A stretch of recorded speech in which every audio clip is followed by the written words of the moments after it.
Good afternoon, ladies and gentlemen. I am former Captain Luis Carlos Montalvan, and I served in the U.S. Army. There were a number of experiences that were terrible, and that it's difficult to speak of.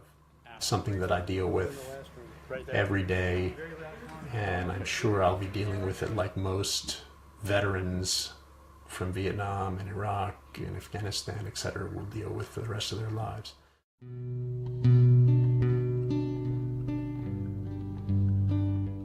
Sometimes I'll walk around the streets. There's another thing that I describe as kind of blackout periods. I'll be walking, I'll find myself having walked 20 blocks and then, snapping out of it, having passed my destination, not knowing what had happened over 20 blocks. And then, of course, there are panic attacks that happen. I've been dealing with a psychiatrist for PTSD. The symptoms that I face are getting better due to behavioral and psychotropic assistance, medication. I have a type of social agoraphobia. I wouldn't leave the house.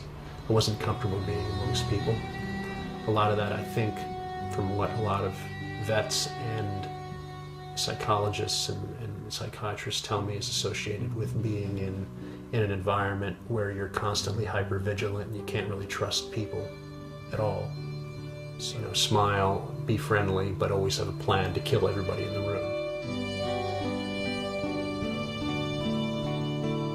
I really admired the values, the discipline, the sense of honor. I elected to join the Army at 17. There was a general sense of optimism amongst the Iraqi people. And I know that very well because I was in charge of a border crossing point between Syria and Iraq.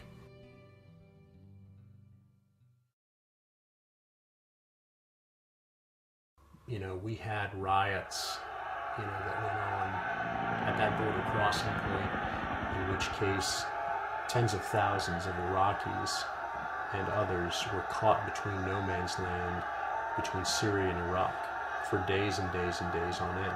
Terrorists, just criminal elements, mafia elements. We started to arrest perpetrators. On December 21st of 2003, some men attempted to assassinate me. Assassination attempt was very traumatic. When I got back from Iraq, divorce, difficulty dealing with issues from Iraq.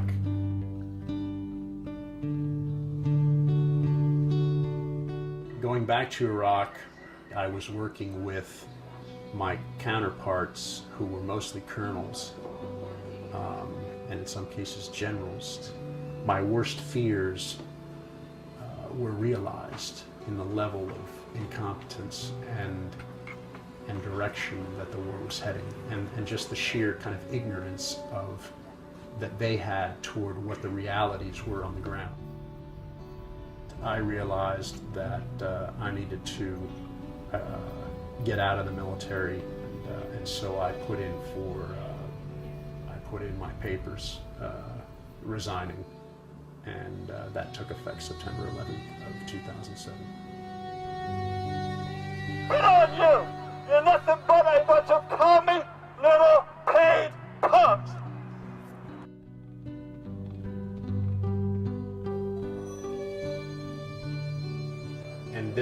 And my critics will call me defeatist, among other things. But we were not set up for success to begin with, due to the poor planning and the incompetence and the arrogance and the dereliction perpetrated by our leaders. Thanks. Two tours now. Thanks for your service too, brother. If I were the next president, I would consult with not just the generals, I would consult with the doers, some of the senior non-commissioned officers, some of the former junior officers, about the realities.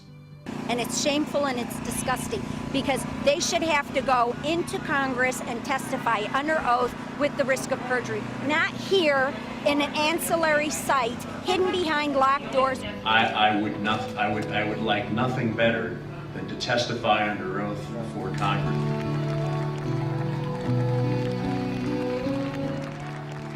Herodotus said that the most terrible human suffering is to know the truth but be powerless over the events. I couldn't live with myself in 20, 30 years, heaven, God willing that I lived that long, if I knew the truth and did nothing about it.